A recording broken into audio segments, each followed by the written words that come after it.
आज हम क्वेश्चन करने वाले हैं बीपीएससी एडीओ में 2025 में जो क्वेश्चंस जो पूछे जाएंगे और जो अभी तक के बीपीएससी में जो क्वेश्चन पूछा गया है, आज वो क्वेश्चंस आप लोग को प्रीवियस ईयर में जो क्वेश्चन जो आते हैं, है ना, और जो अभी तक प्रीवियस ईयर में क्वेश्चन आ चुके हैं, वो सारे क्वेश्चन आज हम आप लोग के बीच में रिवीजन करवाने वाले हैं। ठीक है, तो ऐसे ही आप हमेशा कंटिन्यू आप मेरे वीडियो को वॉच करते रहिए। जैसे पहला क्वेश्चन हमारा कहता है कि 29 संख्याओं का औसत 38 है, उनमें से पहली 19 संख्याओं का औसत 34 और अंतिम जो है वो 9 संख्याओं का औसत 48 है। तो उनमें 20 संख्या ज्ञात करना है, क्या कह रहा है उसमें 20वीं संख्या को ज्ञात करने के लिए हमको कह रहा है। ठीक है ना, तो याद रखिएगा जैसे जैसे हमको क्वेश्चन कर रहा है वैसे हम बढ़ेंगे। जैसे बोल रहा है कि 29 संख्याओं का औसत जो है वो हमारा 38 बोल रहा है, तो 38 लिखेंगे।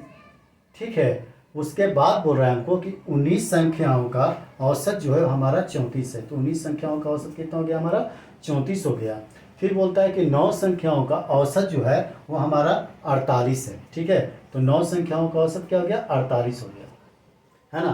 तो याद रखिएगा इसमें कितना का फर्क हो गया हमारा 10 का फर्क हो गया, है ना। तो 10 में बढ़ाने का जो बात कर रहा है ना, उसको बढ़ाने की जगह हम क्या करेंगे माइनस कर देंगे, है ना। बढ़ाने की जगह पर हम क्या कर देंगे माइनस कर देंगे। हम प्लस की जगह पर इसको क्या करेंगे, है ना, प्लस की जगह पर हम इसको माइनस करेंगे। ठीक है, उल्टा करेंगे। याद रखिएगा ओवरलैप जो क्वेश्चन होता है, जैसे इग्नोर केस में हमेशा जो काम होता है वो हमारा उल्टा होता है ना, याद रखिएगा। और अगर ओवरलैप में बोलता है तो सीधा होगा, है ना। तो इस तरह से हम काम करेंगे। तो याद रखिएगा, तो इसमें कितना का फर्क हो गया हमारा 10 के, और इसमें 38 और 34 का फर्क हो गया 4 का, है ना। तो अब इसको सॉल्व कैसे करना है पहले ये समझिए। तो क्या करेंगे हम यहाँ पर कि 38 लिख देंगे, माइनस कितना का फर्क है 4 का, 4 ही का फर्क है ना। और गुन्ना में हम कितना कर देंगे, कितना बोल रहा है 19 संख्या, तो 19 कर देंगे, माइनस ये 10 जो है ना 10 हमको उल्टा कैसे काम करना है, तो हमको माइनस में 10 कर देंगे। ठीक है ना, तो क्या कितना आ जाएगा 38 आ जाएगा, और 19 जो होता है वो हमारे 76 होता है, माइनस क्या हो जाएगा यहाँ पर प्लस हो गया जी, है ना। तो ये माइनस हो जाएगा हमारा कितना हो गया 10। ठीक है, तो 38 और 76 10 में अगर आप करते हैं सॉल्व करते हैं तो हमारा कितना आ जाएगा बताइए 24 आ जाएगा। कितना आ जाएगा हमारा 24, है ना। इस जोड़ के आप माइनस प्लस कर लीजिएगा, है ना, तो आपको कितना आ जाएगा 24 आ जाएगा, है ना। तो इस तरह से हमारा इसका जो आंसर आया वो 20वीं संख्या जो हमारा आया वो हमारा कितना आया 24 आया, है ना। तो आप समझ गए ना। तो ऐसे ही इंटरेस्टिंग वीडियो को हमेशा आप मेरे वीडियो को वॉच करते रहिए और मेरे वीडियो में आप हमेशा बने रहिए, है ना। चलते हैं नेक्स्ट क्वेश्चन की ओर।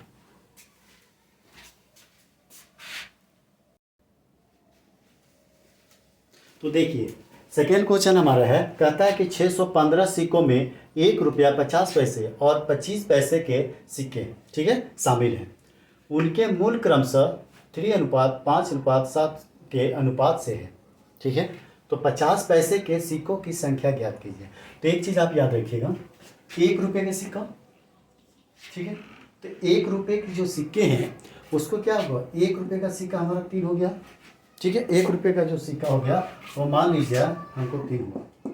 ठीक है, उसके बाद जो पूछ रहा है वो हमारा क्या पूछ रहा है 50 पैसे, तो 50 पैसे और 25 पैसे के सिक्के, ठीक है ना। तो 50 पैसे का हमारा कितना है 5 गो, है ना। 50 पैसे को हमारा कितना हुआ, तो 50 पैसे का सिक्का 5 गो हो गया। ठीक है, 1 रुपया देखिए समझिए, 1 रुपये के 3 दिया है, 50 पैसे का 5 दिया है। ठीक है ना। इसी प्रकार से अगर हमारा 25 पैसा के आप निकालते हैं तो 25 पैसा का हमारा कितना निकलेगा बताइए। तो 25 पैसा का हमारा 7 बोला ना, 7 बोला है ना कि नहीं बोला है बताइए। अब इस सभी को क्या करना है कि हमको इसको क्या करना है 3, 5 और 7 को हमको ऐड कर देना है। क्या करना है 3, 5 और 7 को हमको ऐड कर देना है। तो 3 और 5 7 को ऐड करेंगे तो कितना आएगा बताइए जल्दी, ऐड करके बताइए। 3, 5, 7 को अगर आप ऐड करते हैं तो कितना आएगा, सॉल्व कीजिए।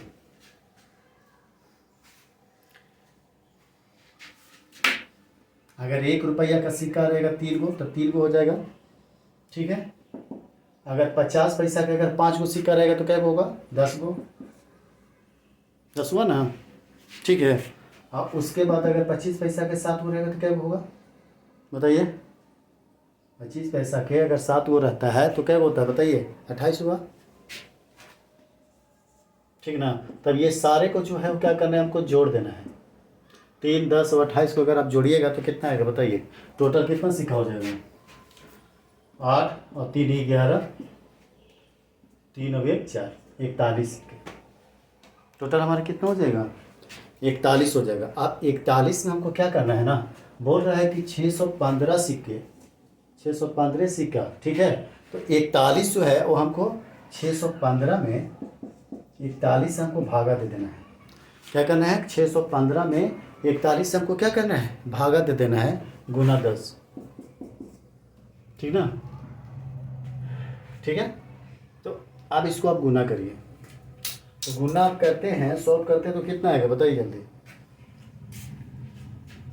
सॉल्व करिए। तो 41 में अगर आप 615 से देते हैं तो 15 बार में कट जाएगा, है ना। आप इसको डिवाइड करके देख लीजिएगा, है ना। ये 15 बार में जो है वो कट जाएंगे, ठीक है। और 15 में 10 से अगर आप मल्टीप्लाई करते हैं तो हमारा आंसर आ जाएगा 150। आंसर कितना आ जाएगा हमारा? 150, है ना। तो हमारा कितना आएगा? 150 आएगा। तो ये क्वेश्चन निकल गया कि 615 सिक्कों में 1 रुपया, है ना। तो 1 रुपया के 3, 50 पैसे के 5, है ना, और 25 पैसे के 7 के सिक्के शामिल हैं, ठीक है। ये जो है वो सिक्के क्या है हमारा? शामिल है। तो उनके मूल क्रमशः इतना के अनुपात से है। तो 50 पैसे के सिक्कों की संख्या ज्ञात कीजिए। तो 50 पैसे के सिक्के की संख्या हमारा ज्ञात क्या हो गया? 150। समझ गए ना। चलिए फिर थर्ड क्वेश्चन की ओर चलते हैं।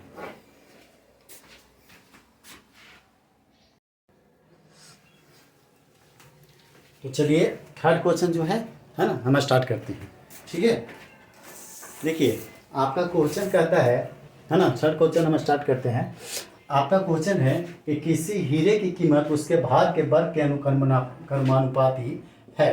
हीरे की कीमत, है ना, इतना है, ठीक है। तो यह 2 टुकड़ों में टूट गया जिनका भार 5:8 के अनुपात में है। तो हीरे के टूटने से हानि क्या होगी हमारी, है ना। तो इसके बारे में आप समझना है, ठीक है ना। तो इस चीज़ को बारे में आप समझिए। एक बात और सुन लीजिए, अगर वो जो हम आपको हानि वाला जो कॉइन्स वाले जो क्वेश्चन भी बताए हैं, है ना, कुछ ही सेकंड में, वो क्वेश्चन जो है देखिए, अगर कॉइन में पूछेगा तो हमको वैल्यू निकालना है, अगर वैल्यू में पूछता है तो हमको कॉइन निकालना है ना। तो 2 चीज़ आप जान लीजिएगा। 5 और 8 का अनुपात को अगर हम ऐड करते हैं तो 13, और 13 को अगर हम करते हैं तो 169 आता है, ठीक है ना। जैसे 5 का अगर आप स्क्वायर निकालते हैं तो 25, 8 का स्क्वायर निकालते हैं तो 64, है ना। और इसी प्रकार से 8 5 13, अगर 13 का निकालते हैं तो 69, क्या आ जाएगा हमारा? 169 आ जाएगा, ठीक है ना। तो इसी प्रकार से जैसे 5 का स्क्वायर और 8 का स्क्वायर, तो 5 25 25 और 8 8 64। ये दोनों का कितना हुआ? 5 4 9 6 2 8 89। और पहले कितना था? 169।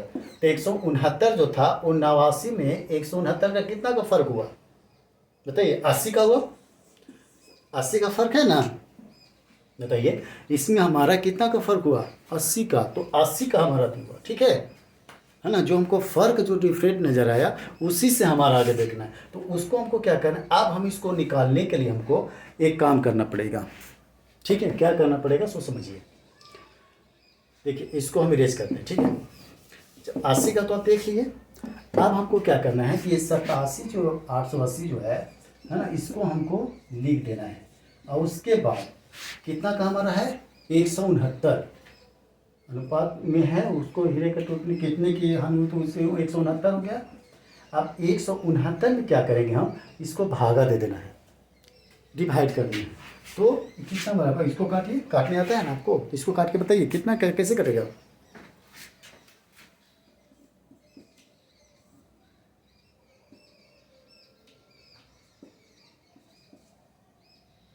काट लीजिएगा।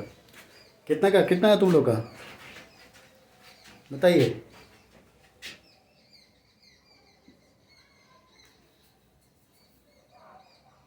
हम इसको काटे हैं, काट के पहले निकाले थे, इसलिए हम आप लोग को डायरेक्ट लिख दिए। आप लोग ज़रूर काट लीजिएगा। ठीक है ना, आप लोग इसको काट लीजिएगा ज़रूर।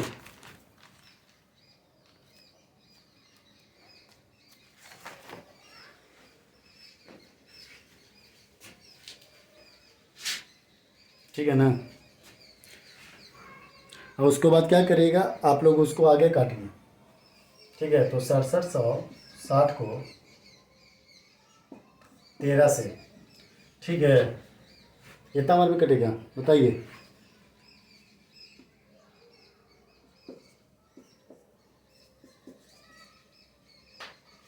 13×5 = 65, 6, 13×2 = 26, कितना आया बताइए। 520 आया ना, 520 आया। समझ रहे हैं ना कि नहीं समझ रहे हैं? तो 520 जो आया ना, उसको हमको कितना एक्स्ट्रा था, 80 ना, 80 था। तो 80 520 में 80 से हमारा डिफरेंट 80 का आया था ना, तो 520 में 80 से अगर आप इसको मल्टीप्लाई करते हैं तो कितना आएगा बताइए। 580 में अगर मल्टीप्लाई करते हैं तो हम तो निकाल चुके हैं, आप लोग निकाल लीजिएगा। ठीक है, 41,600 आएगा। ठीक है ना, समझ गए? तो इसी प्रकार से क्वेश्चन करना है। ठीक है, तो किसी हीरे की कीमत उसके भार के वर्ग के अनुक्रमानुपाती है, तो हीरे की कीमत इतना है, तो यह 2 टुकड़ों में टूट गया, तो जिनका भार 5:8 के अनुपात में है, तो हीरे के टूटने से कितने को उसका नुकसान हुआ है, तो यहाँ देख लीजिए आपको।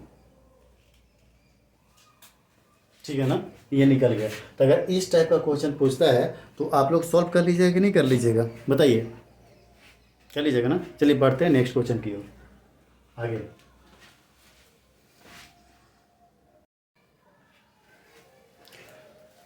तो देखिए क्वेश्चन नंबर 4। ठीक है, 4 नंबर क्वेश्चन को समझिए। कहता है कि किसी ठोस का एक आकृति से दूसरी आकृति में बदलने के दौरान ठोस का आयतन क्या होता है। ठीक है, तो याद रखिएगा कि बदलने के दौरान भी वो जो होता है उसकी आकृति जो है वो अपरिवर्तित रहता है। ठीक ना, तो इसका आंसर जो हो जाएगा वो हमारा अपरिवर्तित हो जाएगा। याद रखिएगा, तो क्या लिखेंगे हम, अपरिवर्तित। ठीक है, अपरिवर्तित है ना, हमारा अपरिवर्तित होता है, याद रखिएगा, है ना। तो जब किसी ठोस में एक आकृति दूसरी आकृति में बदलते हैं तो उनके दौरान जो आयतन जो होता है वो हमारा अपरिवर्तित ही रहता है। ठीक है ना, तो ये चीज़ आप अच्छा से समझ जाइएगा। ठीक है, नेक्स्ट क्वेश्चन की ओर चलते हैं।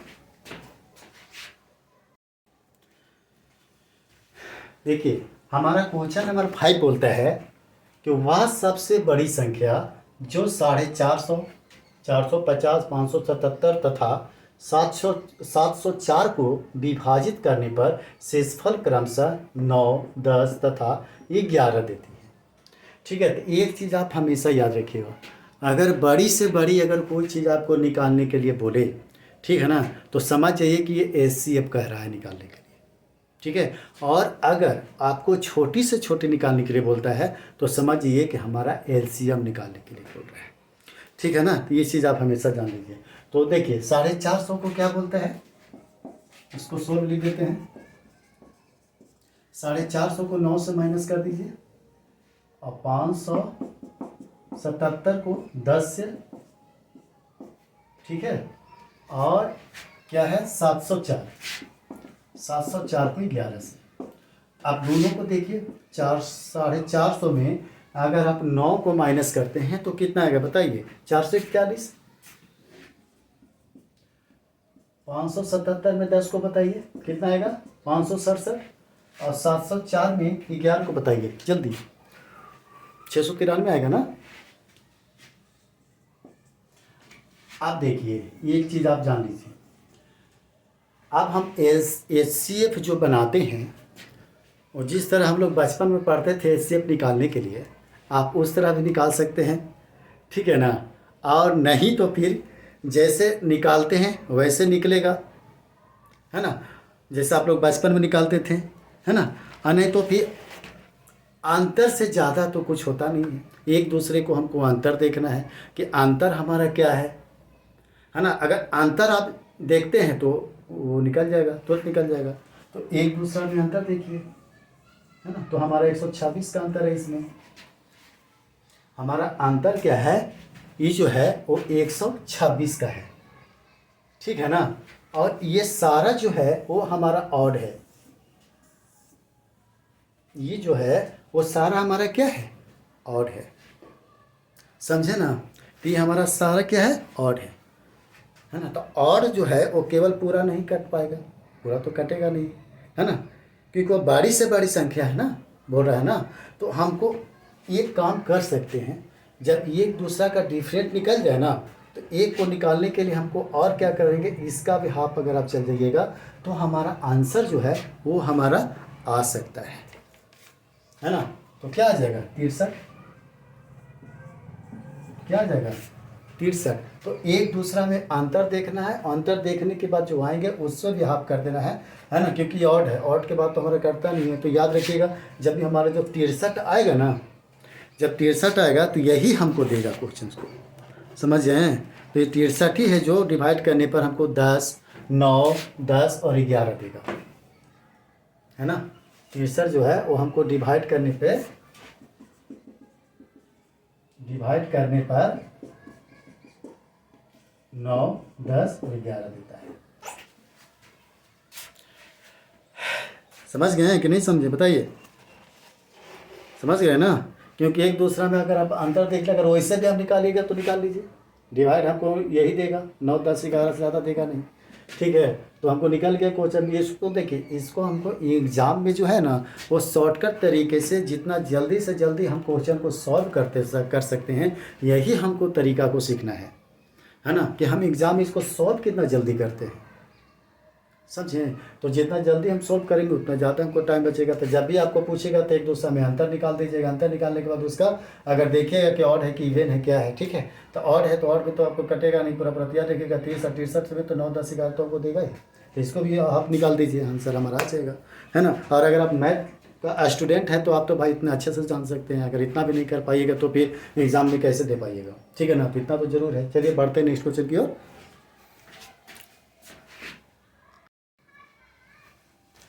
तो देखिए 6 नंबर हमारा क्वेश्चन बोलता है ना, कि कितने वर्षों में 7500 रुपया 8% साधारण ब्याज पर 2 गुना हो जाएगा, ठीक है। तो अब ये तो क्वेश्चन याद रखिए कि हमारा जो है वो बोल रहा है कि 7500 रुपया 8% भी बोल रहा है और कह रहा है कि 2 गुना भी हो जाएगा, है ना। तो अब हम इसको कैसे निकालेंगे, तो समझिए, याद रखिएगा कि प्रिंसिपल जो होता है वो हमारा 100 होता है।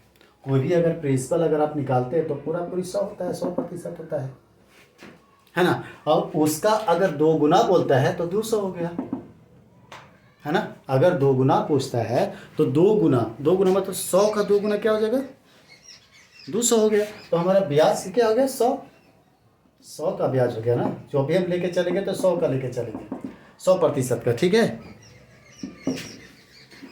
तो ब्याज तो हमारा 100 का पूछ रहा है ना, ब्याज जब भी चलेंगे तब 100% से लेकर के चलेंगे, ठीक है ना, कि चलेंगे नहीं चलेंगे। और तो इसका रेट हमारा जो है वो क्या हो गया, 8% हो गया। 8% साधारण ब्याज की पर कह रहा है, इसका रेट भी बोल रहा है, ठीक है ना। तो याद रखिएगा 8% जो निकाल रहा है, और टाइम तो हमारा दिया नहीं है, सिर्फ 2 गुना हो जाएगा। तो टाइम हमको क्या करना है, हमको निकालना है, हमको टाइम ही निकालना है ना, क्योंकि हमारा टाइम इसमें दिया नहीं है, ठीक है। तो याद रखिएगा हमको क्या निकालना है, टाइम निकालना है। तो 8 × 10 बराबर 100 से कर दीजिए, ठीक है ना। तो टाइम निकालने के लिए क्या करेंगे हम, टाइम निकालने के लिए क्या करना है, 100 में 8 से हमको भागा दे देना है, ठीक है। तो 100 में जब 8 से भागा दीजिएगा तो कितना आएगा बताइए, 12.5 आ जाएगा। आप निकाल लीजिएगा, हम निकाल चुके हैं, आप भी निकाल लीजिएगा। 8 में 100 से देखिएगा ना, डिवाइड करके आपको आ जाएगा, 12.5 आ जाएगा। समझ रहे हैं ना सभी। तो ऐसे ही क्वेश्चन जो है वो हमारे एग्ज़ाम में एडीओ जो क्वेश्चन में है वो हमारे एग्ज़ाम में पूछे जाते हैं ना। तो इस प्रकार से क्वेश्चन, जितने भी क्वेश्चन आप लोगों के बीच में लेके आए हैं, सारे प्रीवियस ईयर से है, सारे कहीं ना कहीं पूछे हुए क्वेश्चन है। जो आपके एडीओ बीपीएससी का एग्ज़ाम में जो क्वेश्चन है वो पूछा हुआ है, तो वो भी वही क्वेश्चन हम डायरेक्ट जो है आप लोग के बीच में हम लेकर के क्या हुआ है कि आए हैं, है ना।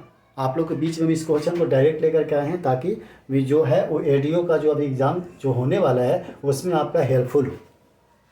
समझे ना। तो चलिए कुछ और नेक्स्ट आगे की ओर बढ़ते हैं, नेक्स्ट क्वेश्चन।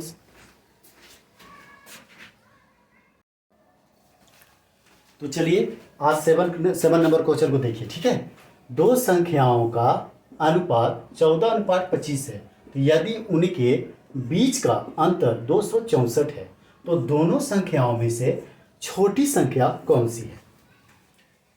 सुना। तो ये सब क्वेश्चन जो है ना एग्जाम में बहुत हेल्पफुल है ना।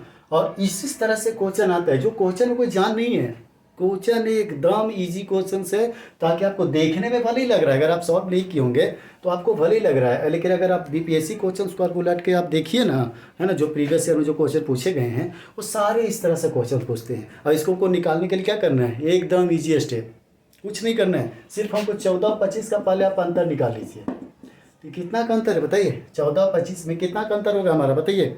14-25 का 11 का अंतर है ना, 14-25 में हमारा 11 का अंतर है ना। 14-25 में हमारा कितना का अंतर है, 11 को। और कुछ नहीं करना है भाई, कुछ नहीं करना है, क्या करना है याद रखिएगा, ये 264 है ना, 264 बट्टा कितना से करेंगे याद रखिएगा, 264 दिया है ना, उसमें हमको 11 से करना है, और कितना है 14, तो 14 से हमको कर देना। तो 264 की 11 काटने के बाद 14 से गुना कर दीजिए, वो हमारा आंसर आ जाएगा। कितना बार करेगा,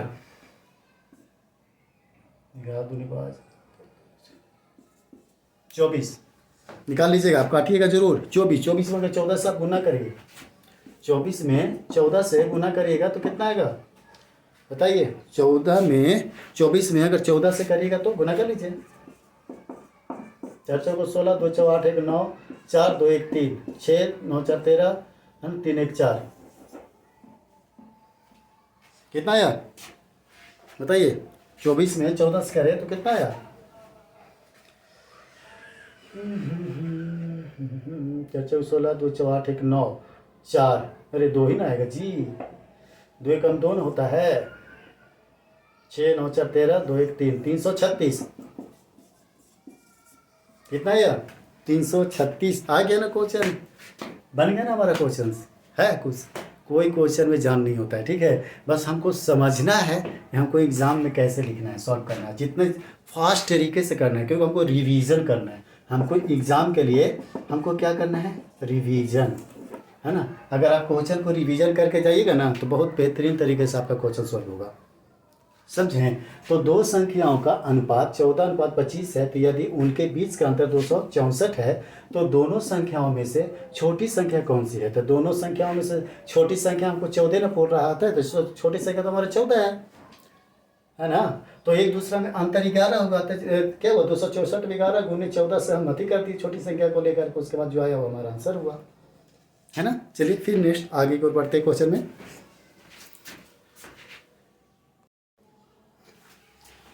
तो चलिए, है ना, 8 नंबर क्वेश्चन को देखिए।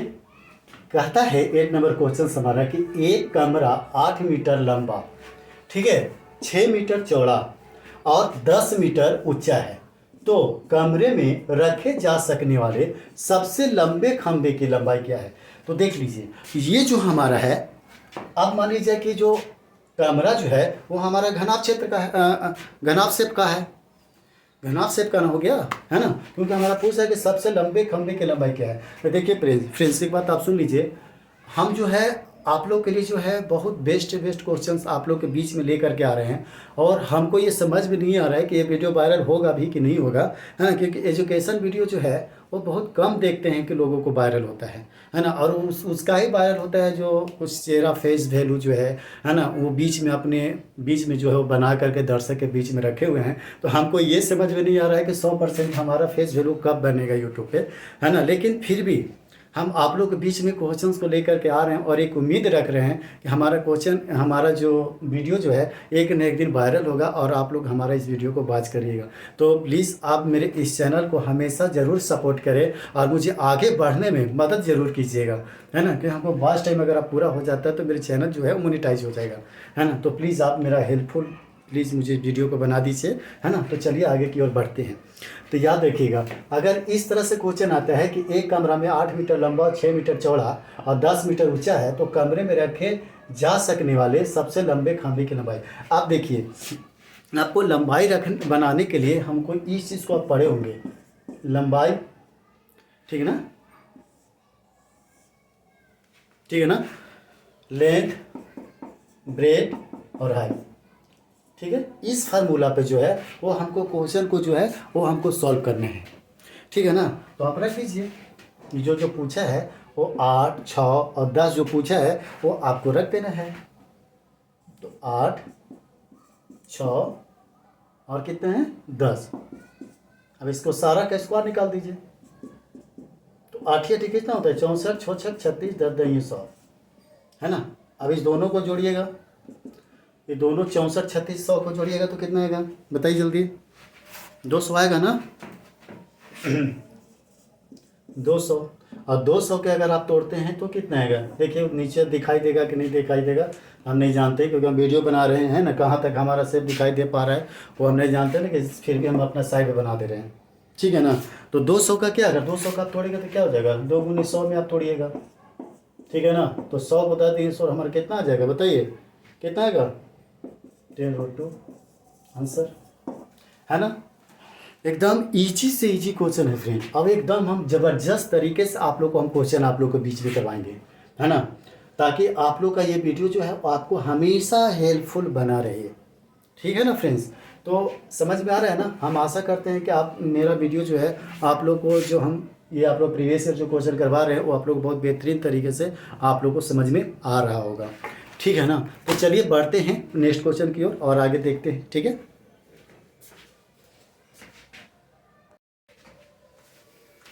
देखिए क्वेश्चन नंबर 9 हमारा कहता है कि अक्षित द्वारा 10,000 रुपये की धनराशि 2 वर्ष के लिए 10% वार्षिक चक्रवृद्धि ब्याज पर उधार ली जाती है। 2 वर्ष के अंत में उसे भुगतान किए जाने वाला चक्रवृद्धि ब्याज और धनराशि ज्ञात कीजिए, ठीक है ना। तो एक चीज़ याद दीजिए इसमें, है ना, तो ब्याज भी हमको इसमें पता करना है और इसमें हमको राशि क्या होगा, पैसा क्या होगा, ये भी हमको पता करना है, ठीक है ना। तो पहले जो 10% हमारा दिया है ना, वो 10% को क्या कर लीजिए, 1 में 100 से आप काट लीजिए, है ना। तो 10 भाई कितना होता है 100 होता है, तो 1 बटे हमारा कितना आ गया बताइए, 1 बटे क्या आ गया हमारा 10 आ गया, है ना। तो फिर इसमें हमारा कितना हो जाएगा 10 लिख दीजिए, तो 10 का स्क्वायर, है ना, और फिर 11 का स्क्वायर आप निकाल दीजिए, ठीक है। तो 10 का हमारा कितना होता है 100 होता है, और 11 का 121 हो जाएगा। एक दूसरा में अंतर कितना हो जाएगा 21 का, एक दूसरा में अंतर हमारा कितना हो जाएगा 21 का हो जाएगा। तो 21 में जो हमारा अंतर जो है ना, उसको ही हमको क्या करना है कि जो 10,000 अमाउंट दिया है, 10,000 जो अमाउंट दिया है ना, उसको हमको बटा में 21 करना है, ठीक है ना। बटा में क्या करना है हमको, बटा में नहीं, बटा में आप 100 कर लीजिए, 100 काटिए ना, 100 कर लीजिए और गुना में 21 रखिए, ठीक है ना। तो एक से एक क्या हो जाएगा हमारा कट जाएगा, और 100 में 21 से करेगा तो कितना आ जाएगा 2100। तो 2100 जो आया वो हमारा ब्याज आया, 2100 जो आया वो हमारा ब्याज आया, याद रखिए ब्याज। और धन राशि हमारा कितना आएगा, तो धन राशि हमको ज्ञात करने के लिए बोल रहा है ना, ठीक है। तो धन राशि क्या आएगा ये भी आप समझिए। तो 2100 हो गया, ठीक है, धन राशि में आपको निकाल देते हैं।